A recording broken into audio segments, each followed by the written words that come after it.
It's both the SPCA and the Humane Alliance. Okay, thank you. You're welcome. Okay, guys, we're going to go ahead and get started. If for any time you can't hear me, just please let me know. Ran into some unexpected audio things, so we're going to try to wing this as we can.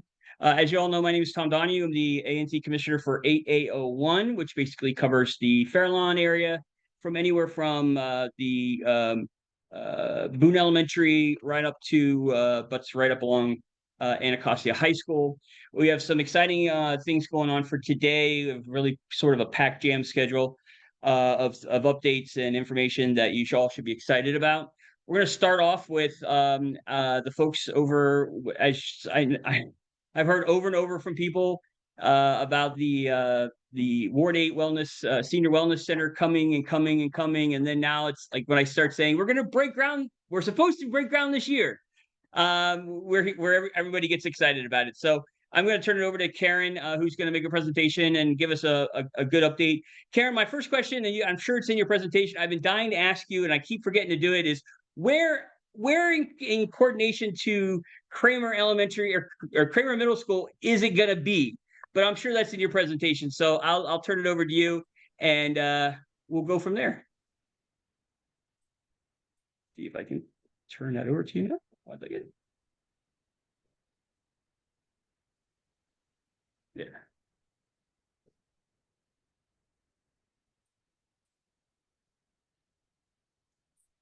Oh, I can't hear you.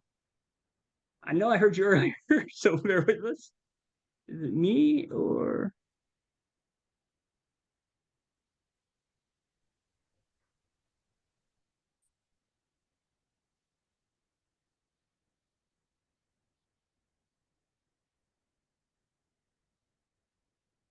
There you go. Maybe this. How's that?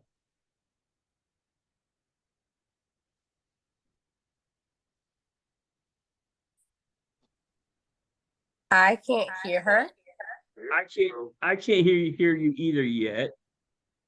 We just tried this and it was working perfectly fine.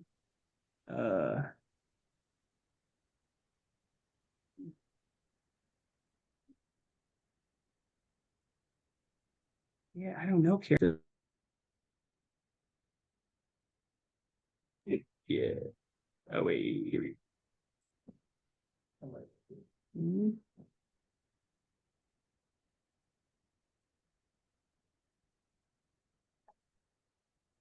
What about now?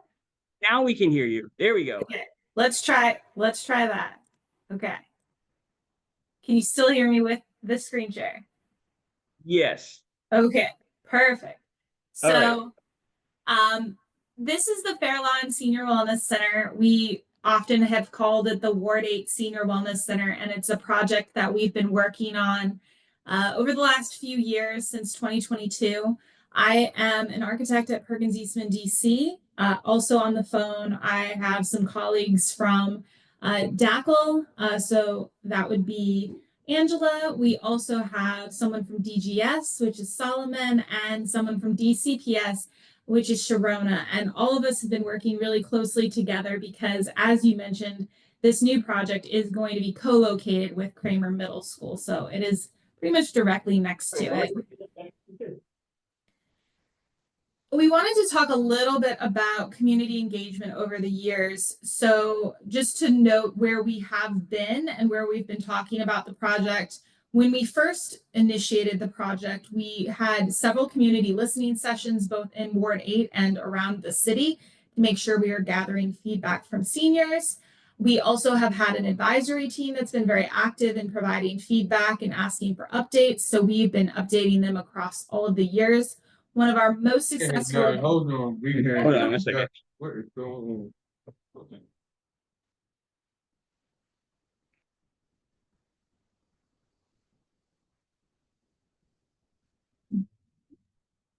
Okay, try it again. Okay. There we go. Good. We can hear you. All Sorry. right. One of our best events that we had a big open house at Kramer Middle School to show a lot of community members the site and then also describe the project and answer questions. And then we have been in front of the ANC, the full Ward 8 ANC on at least 2 occasions, if not 3. One of them was for the Public Space Committee sign off, and another one was for our Board of Zoning Adjustments sign off in 2023 and 2024. So this is just an example of one of the letters that we've received with support for the project from the ANC that we used in order to get public space approval for all the changes that we're making. And if I went through all of the names of the agencies we worked with to get this project approved, we would be here all night. So just know that we've been working very closely with the city to make sure that this project is in alignment with all of their rules, regulations, and goals. So where are we today?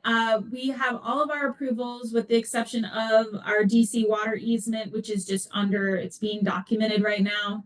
We are currently bidding out the project to contractors. So there was a site visit a little over a month ago for all of the contractors, and they are actively asking questions and making sure we get the right price for the job.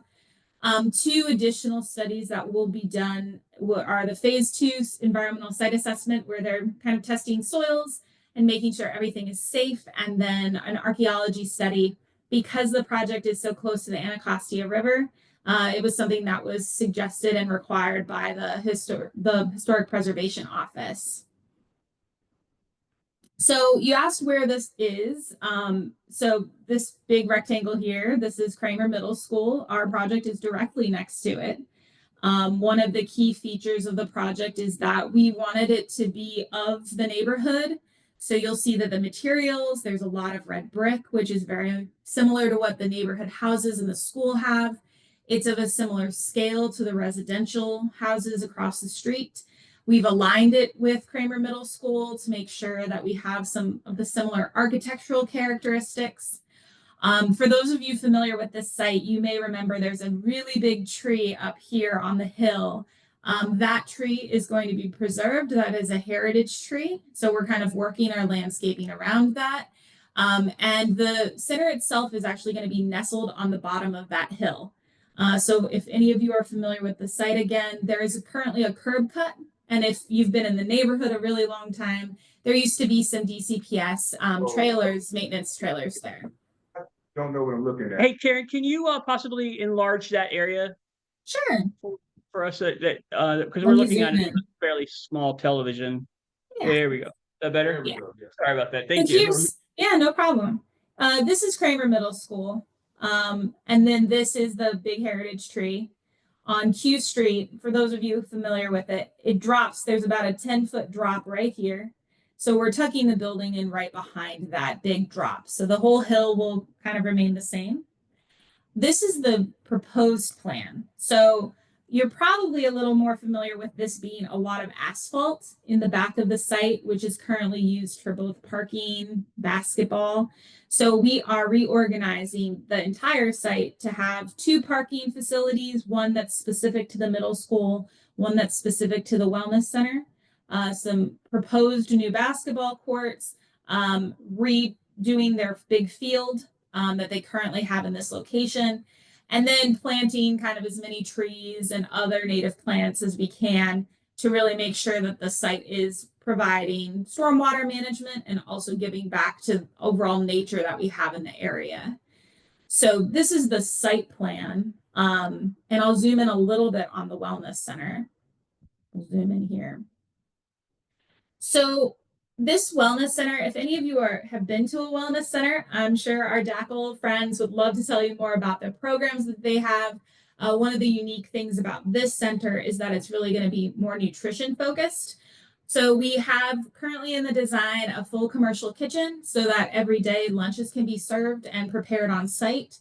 And we also have recommended some gardens, both, hydroponic gardens as well as gardens with soil, so that seniors can also contribute to making some of their food, growing some of their food, and then pulling it into their overall healthy eating habits. You'll notice that the site is it's very green. It has lots of walking paths. We really want to encourage all of our seniors and our community members to really enjoy the outdoors and utilize that as a way to get exercise and really connect with people. So again, because this is in some ways the least urban of our senior wellness centers. It gives us a lot of opportunity to connect with nature. One of the really great things about having it on the Kramer Middle School site and so close is that there are hopefully potentially opportunities for some multi and cross-generational collaboration between the two groups of people. So there are opportunities to do that via the programming in the future. I will show you a couple of the views of the project. So as I mentioned, it was very important to everyone that it be more of a community scale, more of a residential scale. So it's a 2-story high building. And you'll notice that this face of the building aligns really well with Kramer Middle School. Some of the rhythms and the window bays are very similar to the architecture of that semi-historic or eligible for historic certification property. We do still have a lot of safety measures in place. So there is a fence that does still surround the entire property, but we have lowered it where we anticipate the public will be entering the site. And then just looking a little bit at the interior landscape. So we wanted this to be a really warm and welcoming space, and also a resilient space that was accessible. So we have all of these like very resilient, easy to clean materials, bringing in warmth with some wood, making sure that it's well lit and also has accessible features like an elevator. And then we've created some spaces that are going to be able to be used for multiple things. So we have a multi-purpose room that can be used for dining on the daily. That's connected to the commercial kitchen. It can also be used for community events or events that the school might want to host there. So there is a good amount of capacity in that room. And then directly off of that space, we have some outdoor dining and seating and places where people can enjoy the outdoors. The really great thing about this portion of the building is that it faces the south. So that allows us to get lots of nice light, but with some shading from the building next to it. The second floor, we're hoping we'll have some views out towards the tree canopy and into Anacostia Park with just a little highway in between. And so looking at some of the amenities of the building, I'll zoom in on these so you can see a little bit better and describe how you enter the building. So you enter the building via this vestibule. It's a secure vestibule, and you're welcomed in the reception area. And one of the features that we wanted to create here was more space for kind of connection. So we have a lobby and then an interconnecting stair here, as well as an elevator, so that seniors can wait here, they can wait for a friend, or they can go to their destination in the building. We have a multi-purpose room that's connected to the kitchen. And then down this corridor, we have our fitness center with our 2 locker rooms, as well as some, support and accessory spaces like bike storage. And then over to this side, this is the upper level. So when you walk up the stair, again, there are some additional lounge spaces so people can learn how to use computers, they can work on their iPads, they can have a small meeting. We also have 3 different flexible rooms that can be used for things like games, like we're showing a pool table here, or sewing classes or meetings. And we have administrative space to support all of the programs that DACL does, and it will continue to do in the center. So that is the overall project and the scope of the project. I do want to just go back to one slide because I didn't firmly explain how everyone gets into the site now. So I will go ahead and do that. So there's a pedestrian entrance off of Q Street. So this winding road is accessible to people who might have some mobility issues. We also have the ability to come in directly from 18th Street by foot. And then for those seniors or those guests that are driving, we have our parking lot and people can enter again through the main vestibule space. All of our loading is coming through this exit entrance. So that's also where trash pickup will be. And all of this new curb cut was approved by DDOT. And they said it made a lot of sense for the size of the overall site. While we're doing this project, we're also improving the pedestrian safety over at Kramer Middle School. So they do generally enter their building from the back of the school off of 17th Street. So we're just reorganizing the entries so that the separation between pedestrians and cars will be a little bit better than they currently are. And both sides of the property right now have some security and delineation so that when we want to work together, we can, and when it needs to be separate for security reasons, it also can. One big overall note on the overall site is we are required to upgrade all the lighting around the site as part of the project, so that will also be done in conjunction with it. And I just talked a lot, so I'm happy to answer any questions about the overall site or the architecture, and my colleagues can certainly answer any questions about just the overall project and what they anticipate we'll see here.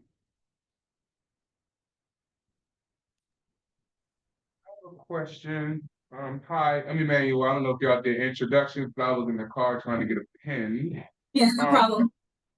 You know, so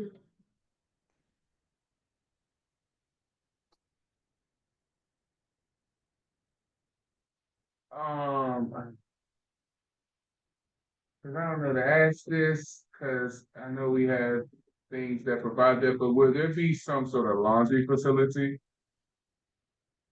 for seniors if they soil themselves, that they can wash their clothes?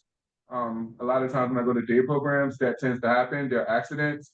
And is there a way that they can, you know, at least clean their clothing? That was the first thing.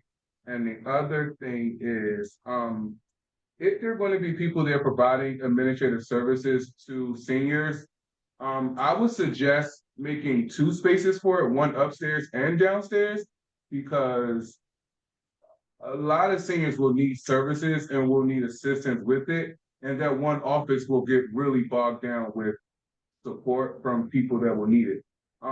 Because since it's open to everyone, it won't just be seniors asking questions, trying to get assistance. So I think you would need a little bit more space for that. I have written both of those things down. Angela, do you want to speak to any laundry services you may have in your other centers, or how you really run the administrative pieces of the centers? Yeah, thank you, Karen, for that question. And I'm going to apologize in advance if you hear dogs barking. I have a very rambunctious neighboring dog, and my dog is currently outside, so he won't be disturbing me. So I do apologize if you hear any background noise.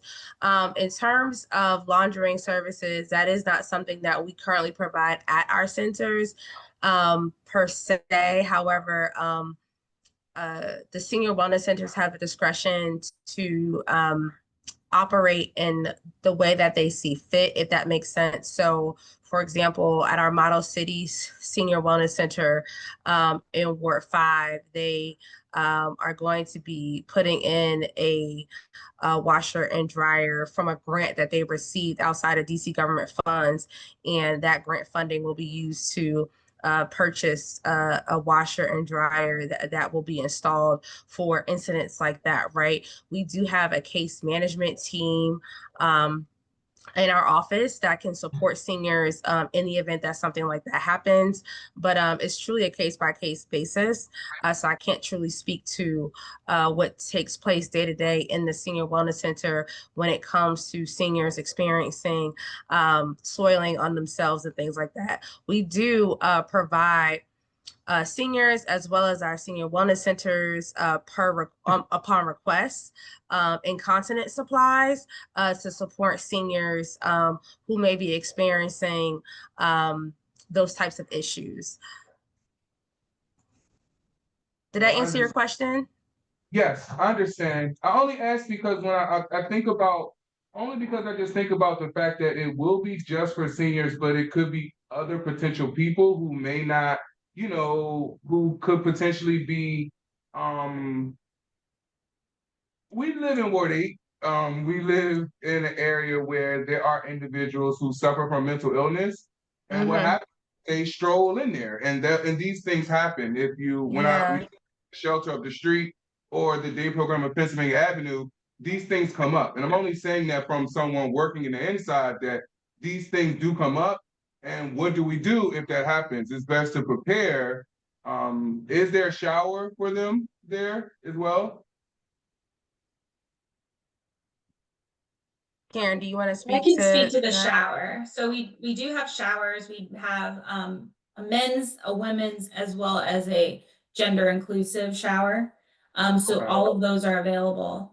And just to be a little bit more clear about how I believe the operations will work, and this is something that as we get closer to opening the center, DACL will really finalize. And like she mentioned, it is somewhat tailored to every ward. In general, the building is pretty much locked down. So if someone comes to the building that isn't kind of a recognized member of the senior wellness community, they may not be let in. But I understand there are other opportunities where people may enter the building for community events. So I've made a note of that, but there are showers there. And just to add to what you said, Karen, about the population of the space, thank you for saying that. Our senior wellness centers are strictly for seniors who are age 60 and over, and that is because we use grant funding, which is federal grant under the Older Americans Act, and every person that participates in this program must be 60 years of older, right? So it is welcome to all seniors, right? So the moment you turn 60, your license says were born in 1950 or 1960, and soon 1970, right? You are eligible to attend and benefit from these senior wellness centers. So it's not like a library, right? Or a recreation center. Our programming is specific for seniors, especially because we provide grant funded programming like a lunch program that is at our senior wellness center. So seniors have to be 60, or residents have to be 60 and older to benefit from the programming at the senior wellness center. So there will be security on site. There will be admin staff that works at the senior wellness centers and checking seniors in when they come in, and they will have to sign a waiver, if you will, or a health. I'm losing a blank on the right word, but a physician's form, a doctor's note, just saying that in the event that something happens, DC government liable, things of that nature, right? So those are paperwork that every resident has to sign upon participating in the programming at the senior wellness centers. If anyone on this call hasn't had an opportunity to visit a senior wellness center, I truly encourage all of you visiting one. If you are not 60 and over, feel free to reach out to me, and I would be happy to either have myself or someone from my team take you on a tour of one of our senior wellness centers, or set something up with one of our wellness center directors, either in Ward 7 or in Ward 8, so you can see how the wellness centers currently function, because this wellness center will be no different in terms of those basic operations, in terms of how our wellness centers are ran. So that's the only thing I say that will be the same. But of course, this wellness center, as Karen alluded to in her remarks, it will be designed to be a nutrition hub really for seniors in Ward 8, with a commercial kitchen and being able to take whatever is grown in the garden and take it to the kitchen and make something, so we can continue to combat senior food insecurity. Angela wanted to lift up his second question, just describing a little bit about what administrative services are offered or support services are offered typically at a senior wellness center. Sure. So I think you may have said this too, like every senior wellness center is different in terms of the services that are provided. But baseline, seniors receive nutrition, education, and counseling at the senior wellness centers. There's recreation and socialization activities at wellness centers. So that could be from different workout classes to games and group trips and things of that nature.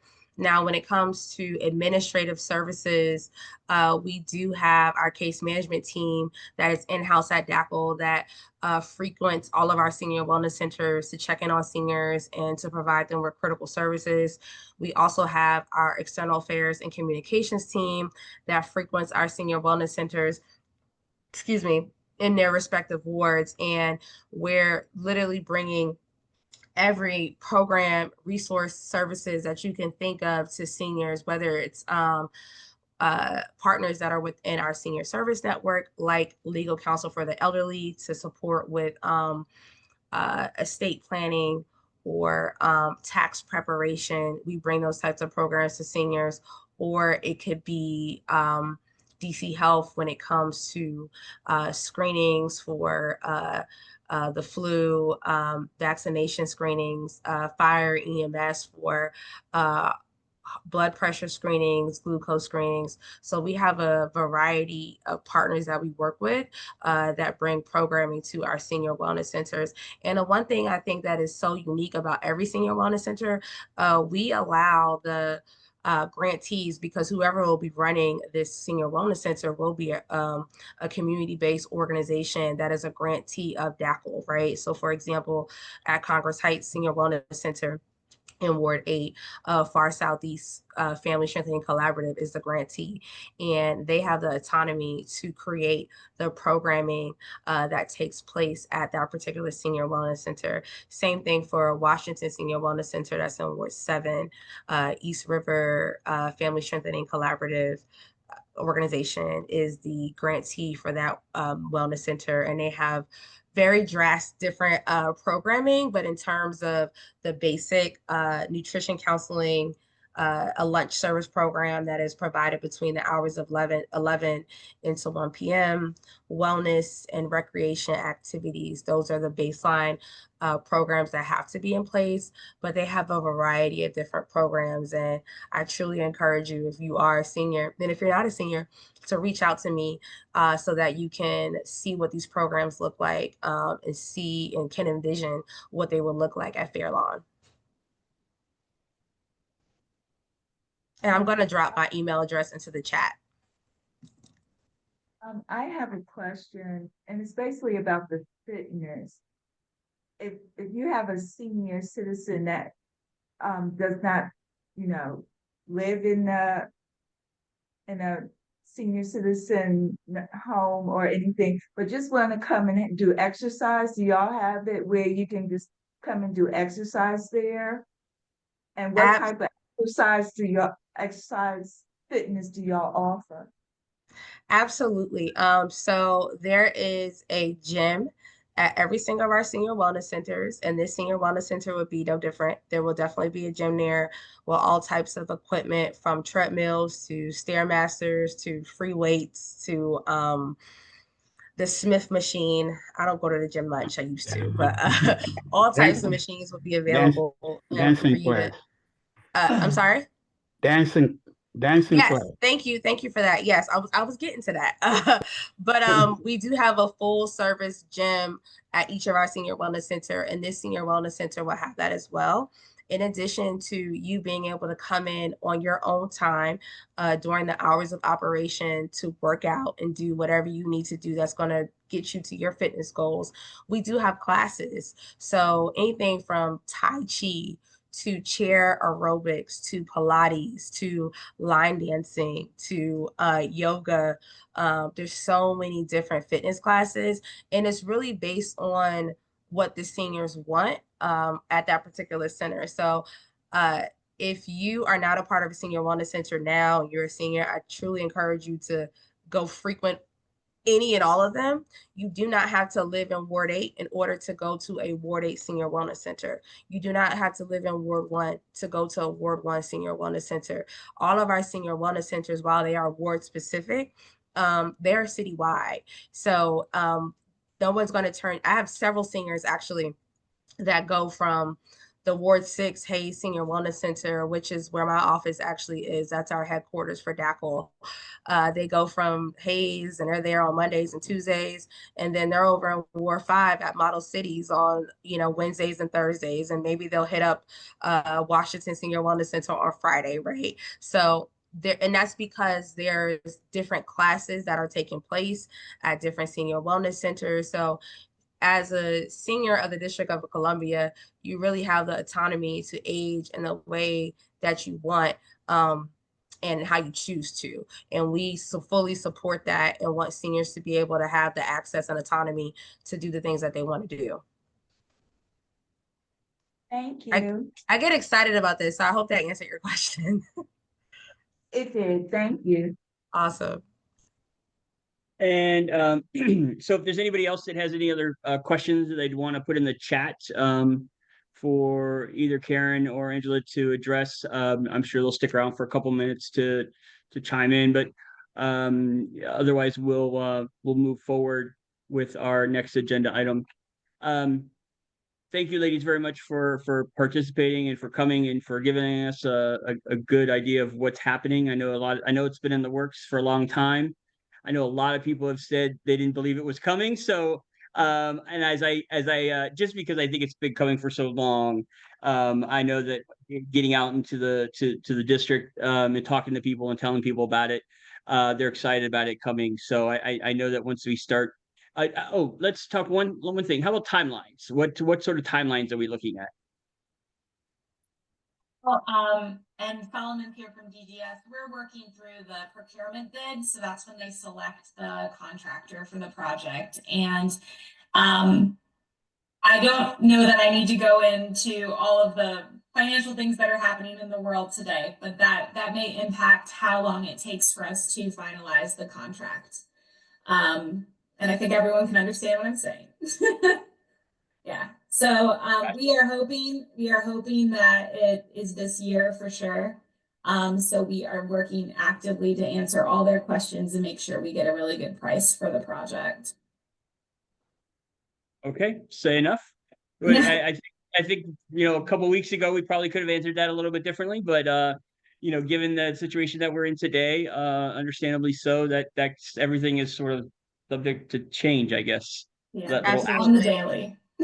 Absolutely. Right. And thank you, Commissioner Donahue, for being understanding and aware of the climate that we are currently in. And I want to thank the community for being patient with us. We know that it seems like it's been a delay, but I am a firm believer of delayed, not denied. And we're going to continue to keep pushing forward. I'm looking at Solomon, who's from the Department of General Services, who I know I'm always on his trail. Like, what are we doing? What's the process? What's the process, right? So there are a lot of people working together behind the scenes to really make this happen, regardless of what the climate currently is. So I want the residents to know that we haven't forgot about this project. We're working on this project. We're going to continue to work on this project until we do have a groundbreaking. So the moment that we have a date ready to go, we will make sure that Commissioner Donahue has that date, and the community knows about it. And I expect to see everyone who is on this call, even though I don't see everyone's faces.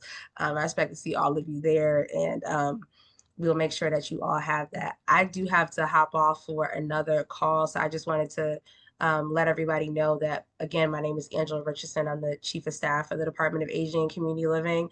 I did put my email in the chat, so everyone can email me, whatever you need to do to reach out. And Commissioner Donahue knows how to get in contact with me. And I just want to thank the team, DGS and Perkins, Eastman, Karen, who has been a phenomenal partner with us on this project, for hopping on and taking the lead with sharing what we've been doing, what we've been up to with the community. Well, thank you again, ladies, very much for joining us for tonight. And I'm starting to get to known for my flyers and walking the streets of our district and putting those flyers out. So I guarantee you that when we get a groundbreaking day, that'll be the next flyer that I'll be out walking around distributing. So we're looking forward to it. Thanks again for your time. We really do appreciate it. Thank you. Thank you. Thank you. Have a good evening.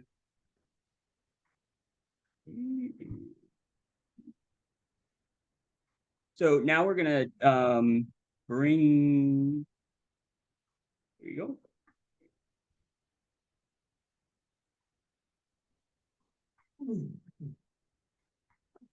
So one of the things that I started at the very beginning of the year is a resident hot topic, and one of our residents has been working and doing due diligence in researching and finding out.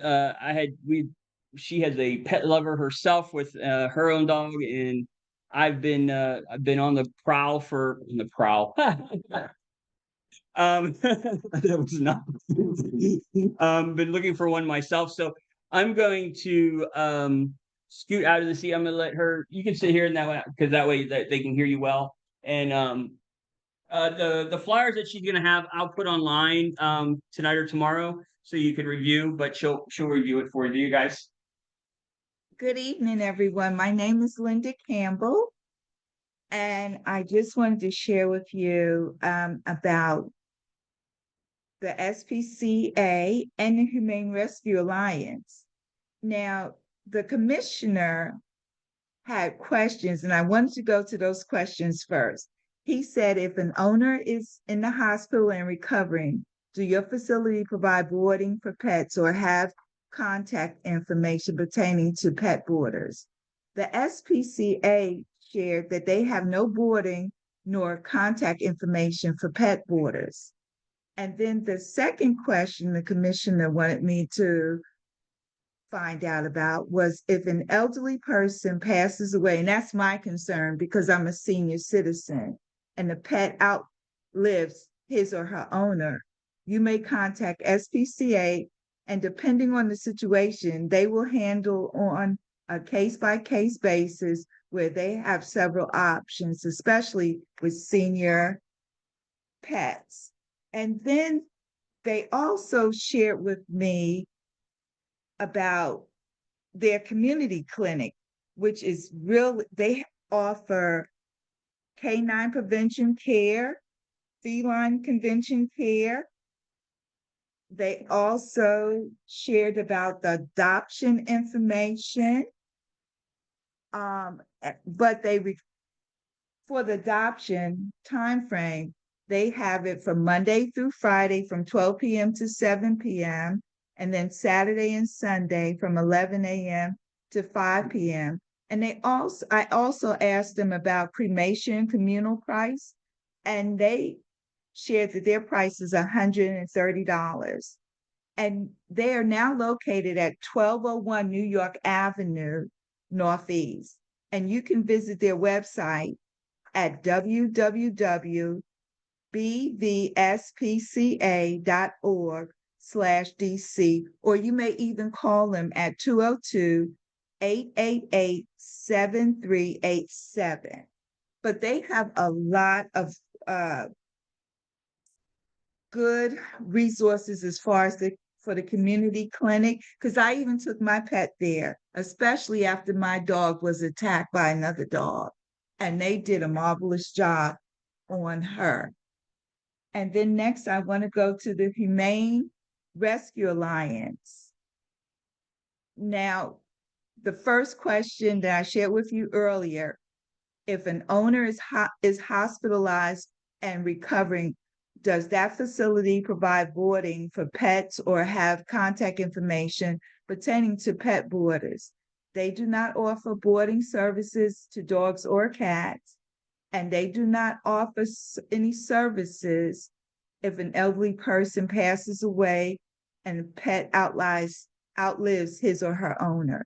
They have nothing to offer for that, but they did have good information regarding adoption timeframes, Monday through Sunday from 12 p.m. to 7 p.m. And then their dogs and cats are neutered, sprayed, and vaccinated before adoption. And they do require to bring identification with you. And they do offer 25% off for veterans and seniors. You cannot combine both. It is either or. And if you adopt a cat, please bring a carrier with you, or Humane Alliance will provide a cardboard carrier. And their prices for senior dogs is $150, adult dogs $200, puppies $250. For senior cats, $75. For cats, $100, and for kittens, $150. And then for the cremation communal price is $150. But if you want a personal cremation with the Human Rescue Alliance works with Agape Pet Services, and they can be reached at 301-432-0431. And they will pick up the animal, and they charge by the weight. For instance, my dog weighs 89 pounds, and it will cost me $353. And you may visit the Humane Rescue Alliance website at https://www.humanerescuealliance.org, and that's one word together. And they're located at 71 Arthur Street. I believe it's Northwest. Yeah. And their telephone number is 202-723-5730. And I also wanted to share with you what the Humane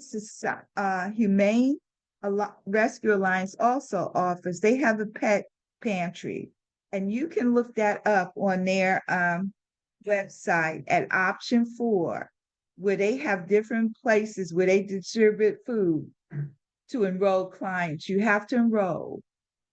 And they have the following dates and times. And also, they have a vaccine clinic. And you have to make an appointment there too. And it's for the same week on a Thursday or Saturday. And then they also have emergency food assistance for your pets. And that's at option 4. And then they oftentimes receive donation items, and you can look and see what they have to offer.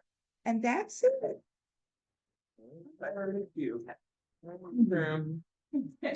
So we all love our pets. They're all like kids. If you've had a pet, I know I had to put mine down recently, and after 13 years, and it was the worst thing that you ever have to do.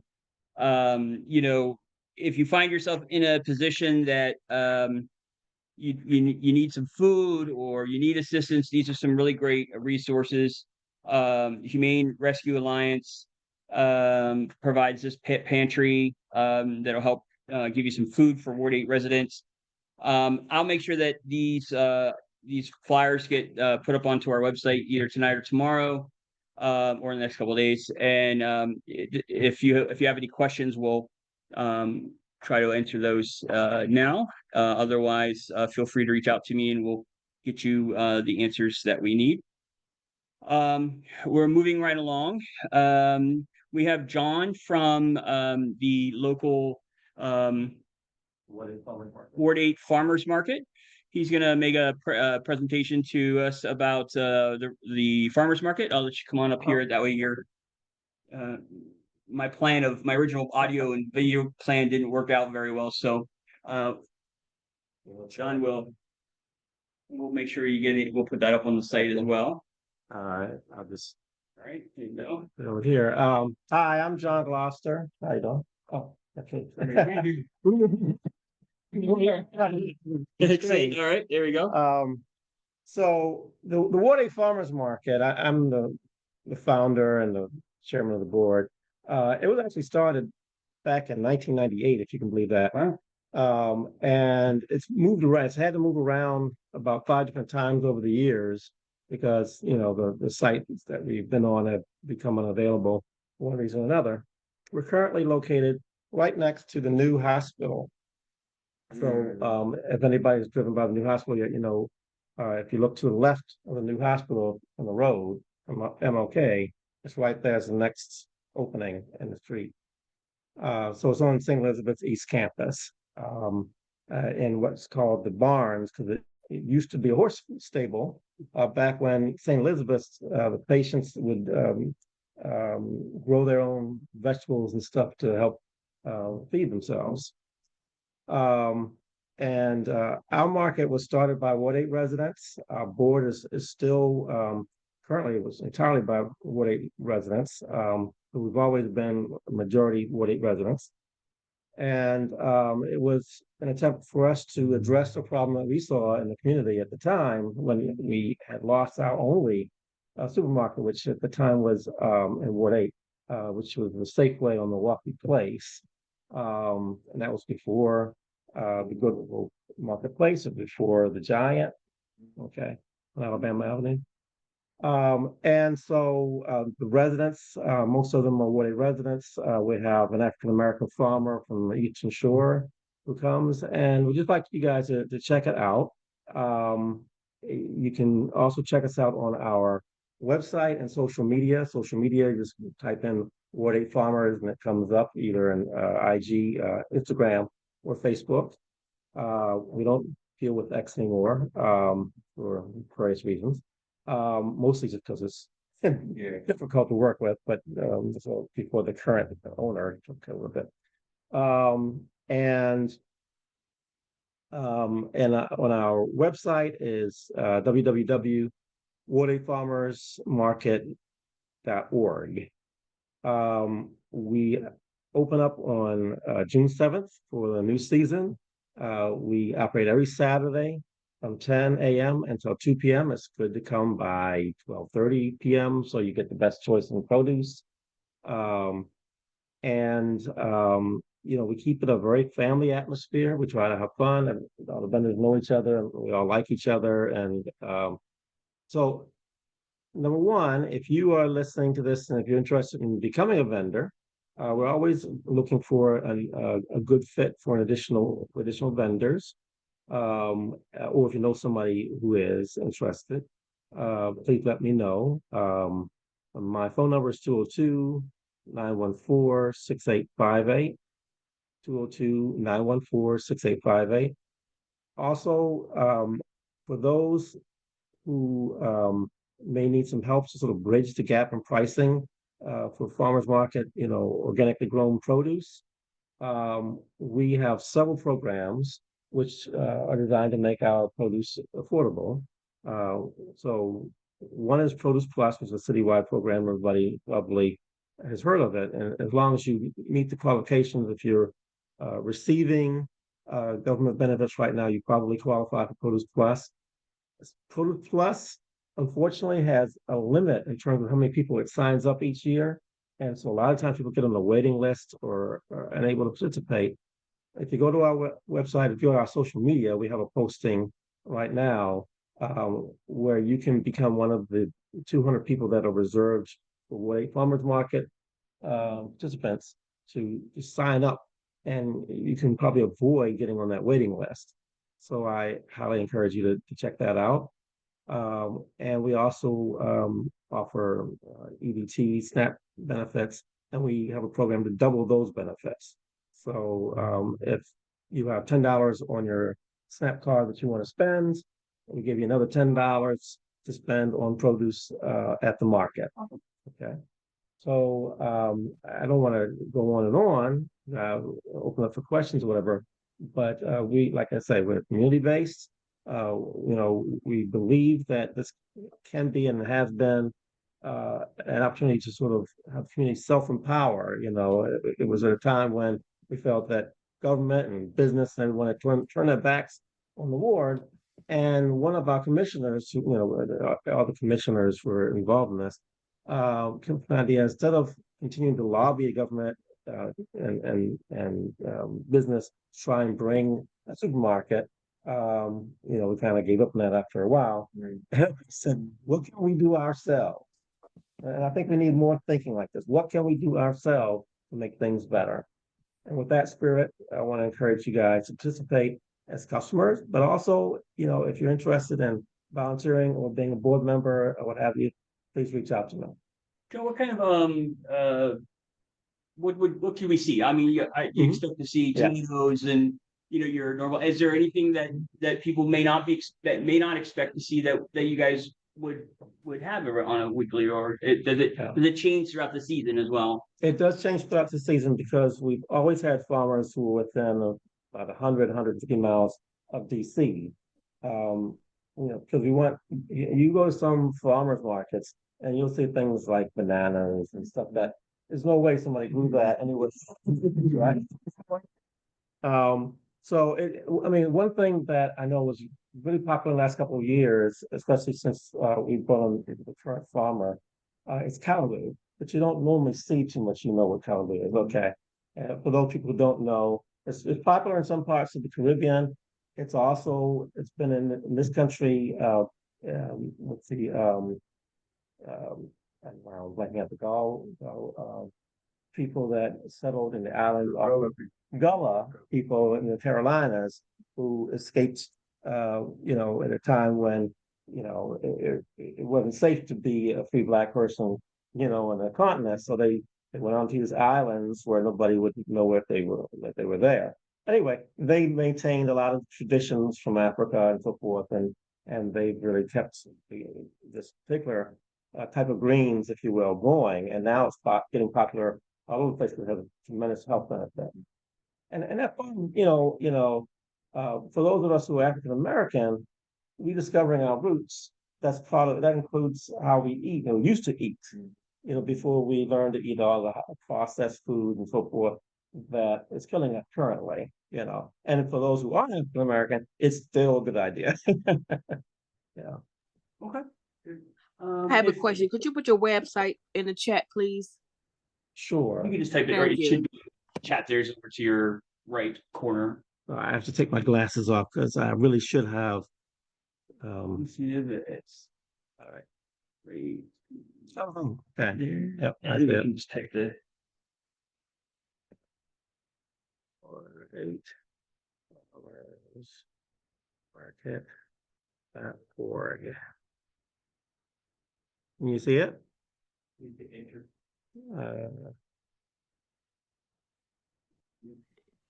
That's You see it? Okay. Well, maybe I needed to click on that thing there. no, it's not showing yet in the chat. Okay, I'll work on it. I'll get it in there. So is that the one in between the hospital and the shelter? Yes. Okay. Couple times. Okay. It's a good vibe. A lot of it was surprising me because it was more than just produce. It's not just produce. It was produce. I don't know that I want that, but when I got Yeah. good stuff there, cakes and Yeah. t-shirts. T-shirts there a couple times.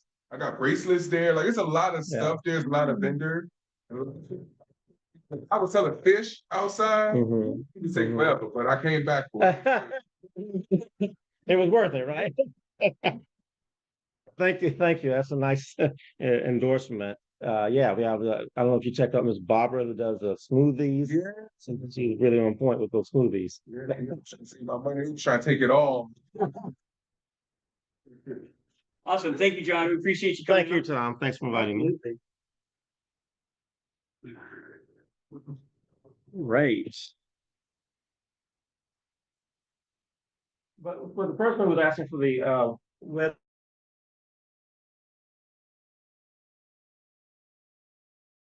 What a farmer's market is going to show up. I didn't get it to go in. I was trying to send it to a person that was no longer in our meeting. That's why. All right.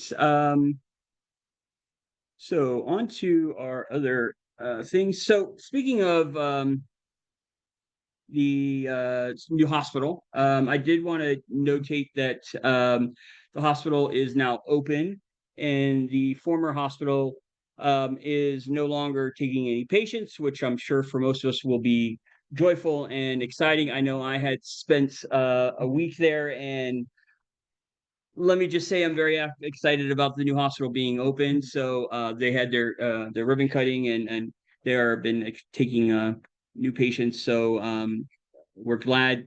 I learned a very important lesson from all of my fellow Ward 8 members and neighbors a long time ago when I first came to Ward 8, and it has never, I've never forgotten that lesson. And it was, some of you will probably that are familiar with the story. I had come in, I was living here for 2 years or so, and I had gone in, we were talking about dogs, and I had asked about whether there was a dog park on this side of the river.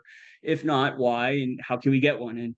And many of my neighbors expressed the fact that they were more concentrated of the importance of having a new hospital, and was a lesson that I won't forget. And they were right, and so this day should be celebrated, and because it's something that we've needed for a long time, and having been in that hospital for over a week, can definitely understand the importance why a new hospital was needed. So congratulations to everyone who worked on bringing that hospital here, because it's a welcome need. So just wanted to highlight that, make sure that everybody knew that the new hospital is open, and please don't go to the old one.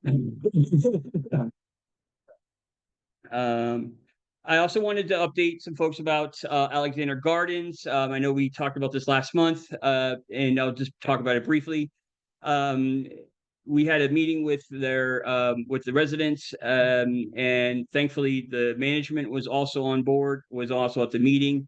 They brought new management on, and they are working hard at addressing some of the matters that the residents brought up. So I've sort of stepped back from that, allowed them to take over, but I'm very happy to report that the residents have a new property manager, and that some of the concerns that the residents were expressing are now being addressed. So I want to thank the team over at Alexander Gardens, their new management, for addressing those concerns and bringing it to for immediate change. So we appreciate that.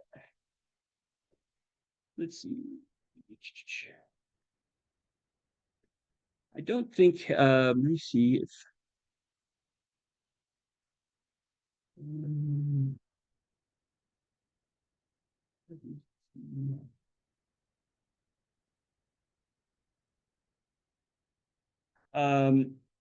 wanted to talk about, we are moving forward with our block party. If you received one of the flyers, I was hoping that Tanya was gonna, former Commissioner Crawford would be here. There's not a lot to report other than the fact that we are moving forward. Believe it or not, we have to go through the whole permitting process. We have requested a stage for this year. Again, where we've had meetings with it in regards to the permitting process of that, and then there will be a financial side of it. Believe it or not, we do get charged, and as an entity of the DC government. So we'll be working through all of those formalities, but we're hopeful that those permits will come through. We still have some time. It still has to go through our full commission as well, which we expect to happen in our May meeting, May the first Tuesday of May. As you may know, our commission took off April, so we didn't have a meeting in April, and didn't have a meeting in April, and we'll be picking that meeting back up, and it will be a matter on our agenda for the full commission. We did do a sure. Do you have a approximate date for your block party? Yes, it is on the 20. Oh yeah. So it's actually the same day that you guys open up your farmers market. Okay. This is the flyer. Thank you for having that, by the way. So it's going to happen on the 2200 block of Naylor Road from noon to 5 o'clock. And like I said, in a perfect world, what we're hoping is that we have a stage and we have some locals in our ANC, or in our ANC, be able to provide some entertainment and things like that. Hopefully, if we get the stage, it takes a lot in order, even as an entity of the DC government, for this all to come together. So we're not allowed to skip any steps or anything. We have to go through it like anybody else would. And so hopefully by our meeting our next ANC meeting, of the full commission, we'll have more information. But I met with them, with the folks, the permitting. So there's an open space, and then there's commission. There's different entities of the DC government that we have to meet with, and we have to write a letter and all this other stuff. So it's all of that is underway, and hopefully by our meeting, our ANC meeting, our commission meeting, we'll have a better idea of if yes, and then how much it's going to cost us. Our commission can take some of that, and then we'll try to get a waiver for the other half, the other portions of it. Again, it's also a learning experience for myself too, since this is my 4th month into it. But we feel pretty good. At least, if anything, we'll be able to block the street off and have some fellowship. And if anybody wants to sort of help or provide resources, as an ANC commissioner, I'm not allowed to ask for donations specifically. I know that our former commissioner, who is no longer a commissioner, is accepting some donations and stuff like that. So feel free to reach out, and we'll get you connected, so that we do that correctly. But again, it's a Juneteenth / Father's Day block party, June 7th, noon to 5. And then you can go over, or before you can head over to the farmer's market before you come over to the party. And yeah, what time do you guys open? 10 a.m. So from 10 to 12, you go over to the farmer's market, and then head on right over to the block party. Have a good time. So if anybody has any questions, feel free to let me know, and I can address those. So I found my dates mixed up, and I got called out on it. So Earth Day is this coming weekend, and for whatever reason, I had put the flyer out for Easter weekend. So here it is, Easter afternoon, and I actually get a phone call from a resident that was like, "Hey, I'm over at Kramer waiting for." And so yours truly threw everything together and went right over to Kramer, and her and I actually did. We picked up right around Q Street, and we got a lot of it, a lot of Q Street, and let's see, 18th place cleaned up. But the intention was to do it on Earth Day, which is this coming Saturday. If anybody's interested in doing a cleanup and helping the neighborhood, please feel free to let me know, and well, I'll extend my cleaning up services for another week on this coming Saturday. So yeah, yeah, go ahead. The next time. Yeah. Awesome. Well, we're gonna try to do it on a regular basis, as much as possible. So just because we think that the more that we'll figure it out. If nobody shows up, then I'll take the weekend off. It's Tuesday is is it Tuesday? No, wait. Monday is my birthday, so it's one of those. Yeah, it's just another day like every other day. But it's a glorious day for you.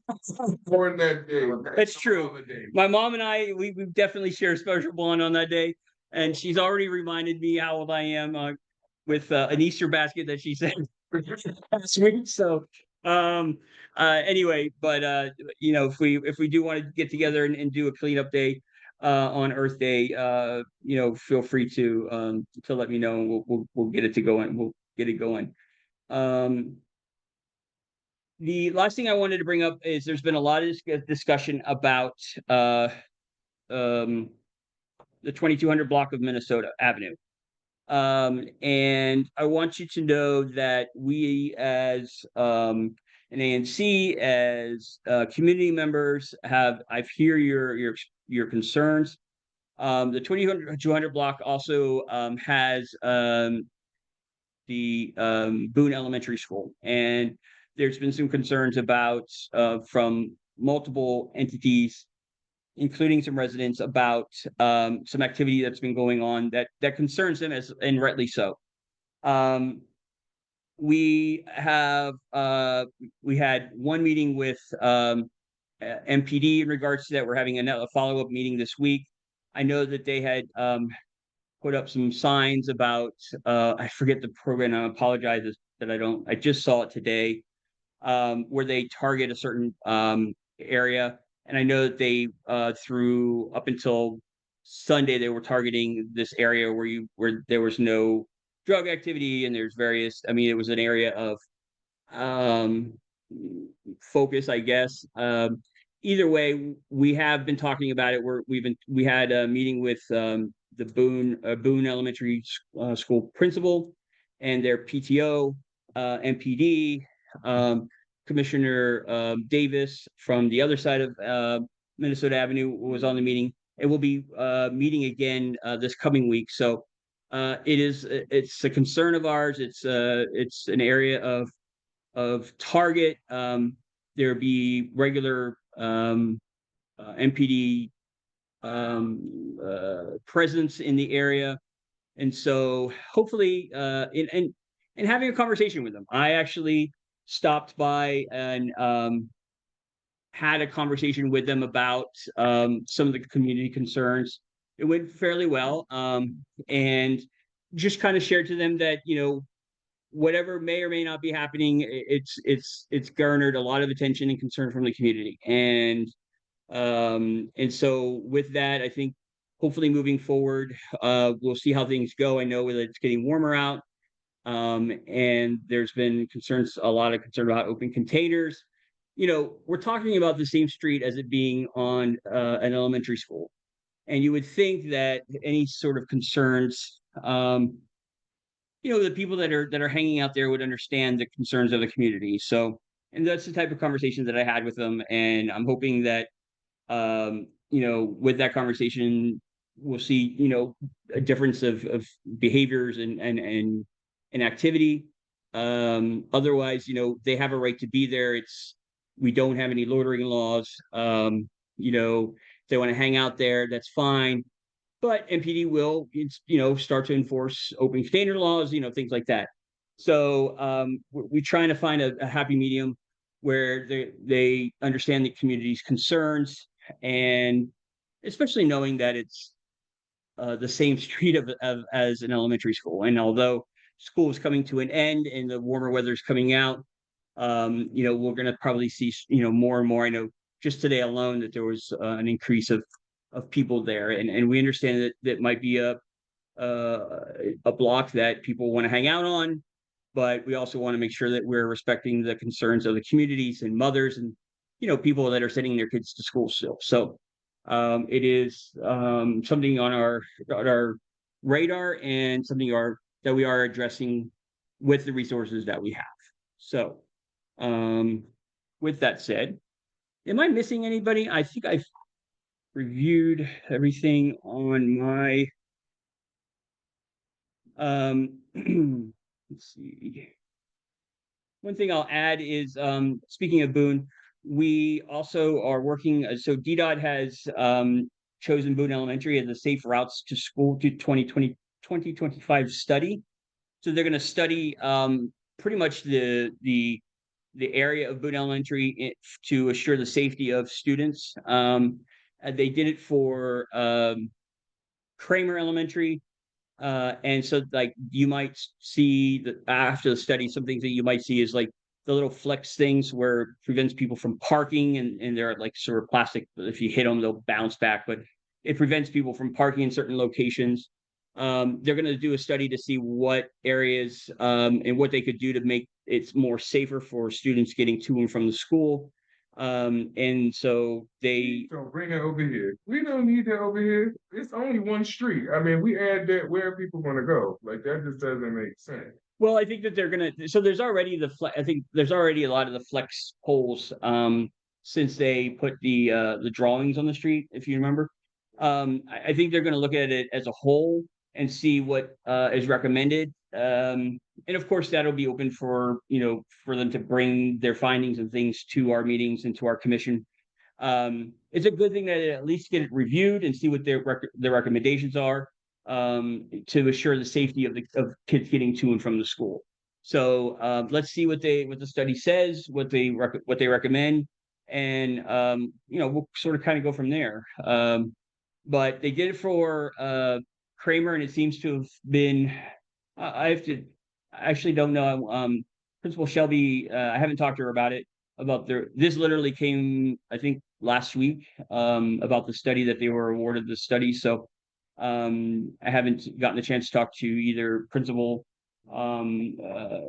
Jackson or Principal Shelby. So about it. The last thing I'm going to say is I'm still working on getting our meetings instead of here at our office over at Kramer. It has to go. It's sitting in before the Principal Shelby there.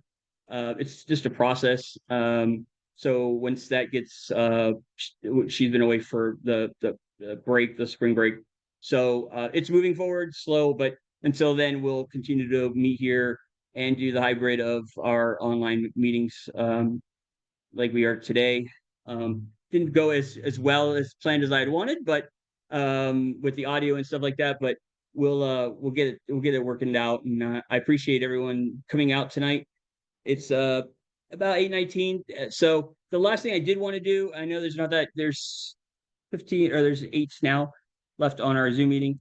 If there's anybody that would like to speak or have any concerns or like to talk about anything going on in the community, please do so now, and we'd love to hear from you or introduce yourself.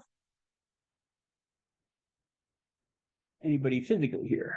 So I had one thing. I feel like I've been talking. So what's starting to become a problem now is these people riding the scooters. I don't know what we can do about it, but especially on P Street, like they're riding the scooters and P Street, because they'll come off Minnesota where it's a one-way and they'll drive down and it's just really reckless. Mm-hmm. So like, what do we do about, because I don't even know what to do. You know what I'm saying? Like, do police the area more? And they circle around a lot, so it's not like they don't. I just don't know what to do, but I know it's a thing. Everyone who's driven by my home has almost hit someone or almost gotten an accident with the people that are riding those scooters. And it's specifically on P Street. I could point out the building, like it's that one, and they're consistently in and out. So maybe talking to someone there to tell people, listen, you cannot ride your scooters like that because it's not safe. And they're in between the sidewalks, the street, like it's just not. So they're kind of zipping in and out. It's a safety hazard in general.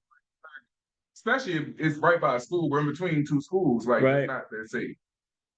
Okay, I'll say I don't know the answer to your question. However, the good thing is that this coming week I'll be meeting with MPD and the commander, and I can add that to the list of things to talk to them about.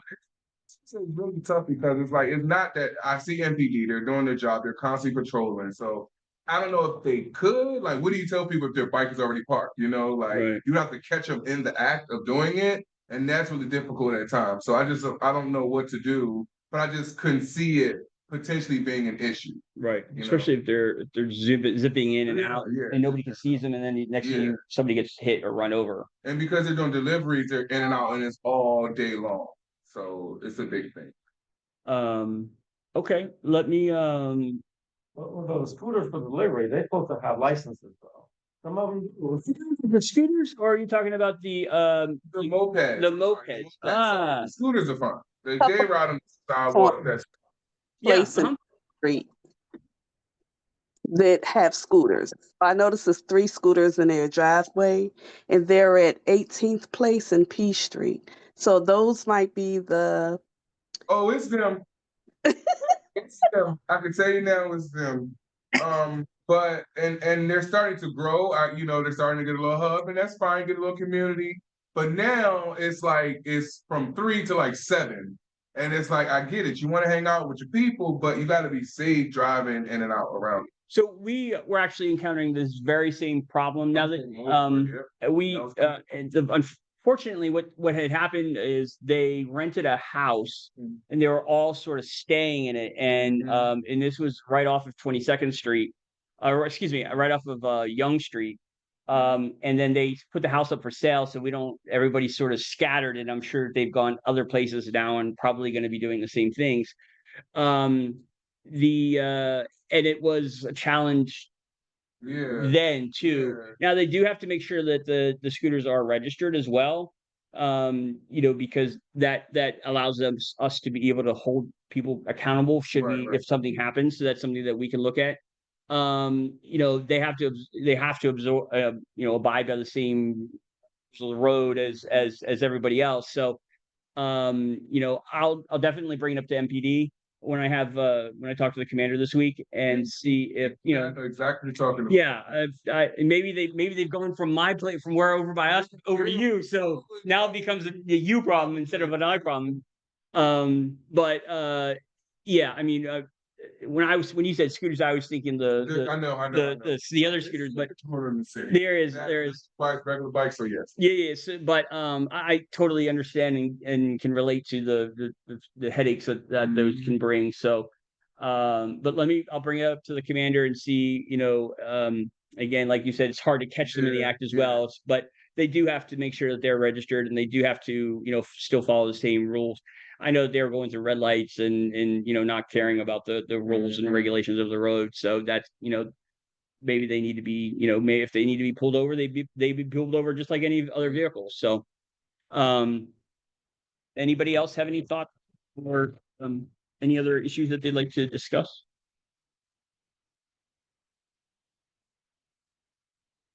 Okay.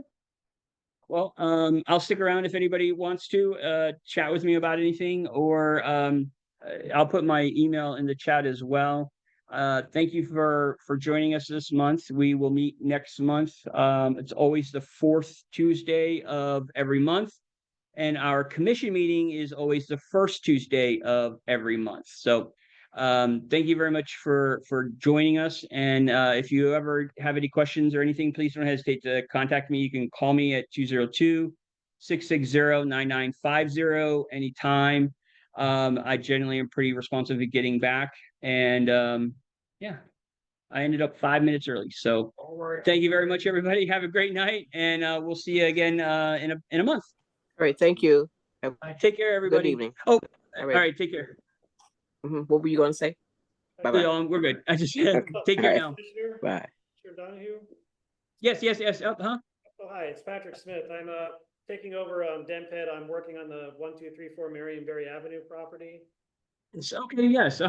Yeah, so I mean, I have nothing to report. I just wanted to introduce myself.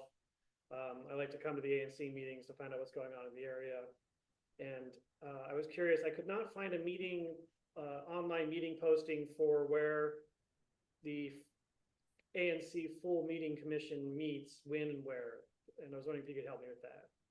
So that's a really good question. So we've been meeting, the full commission has been meeting online, except for they had made an announcement that we were going to meet in person. However, if you drop me an email, because I need to confirm whether we're going to do in person or either in person or on virtually. We're supposed to meet in person, but I think that location was changing as well. So I just need to double check with Jamila, our chair, to get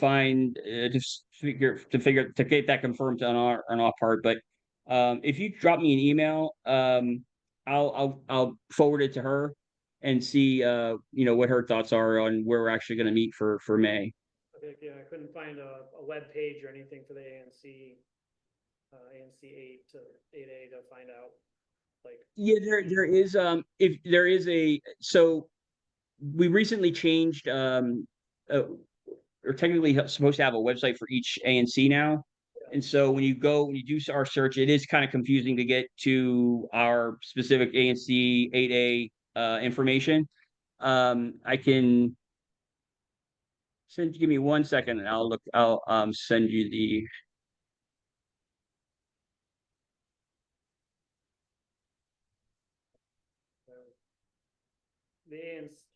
The official OANC DC site is very confusing. Yes, I think that they're working out the little sort of kinks in the new setup, the way they have it. Even for me, it's hard to find because I'm looking for the Zoom. Okay, so you're Um, scheduled for Tuesday, May 8th, next time, 7 p.m. virtual is what you have. right, and so we've been off, we had April off, so that there hasn't been much, Find a meeting for April, okay. um, but we should be, May, we will be meeting in May. I'm just looking for the Zooms. I always have trouble finding the Zoom link as well. Yeah, if you wouldn't mind just dropping me an email, because I'm not finding it really quick right off the top. I'll make sure to respond and get that back to you. But we have to meet on that date because we have to meet at least 9 times a month or 9 times a year. So it will be required that we meet in May. So if you want to respond, if you want drop me an email, I'll talk to the chair and see what our, you're the second person I think that's asked me recently about our next month's meeting. So the only thing I can do is I will ask and find out for you. Okay. Well, thank you so much, Commissioner, and it's a pleasure. Yeah, no problem. I appreciate you, and thanks for attending tonight's meeting. I appreciate it. All right, guys. Thank you, guys. Have a good night. You know the town hall tonight too?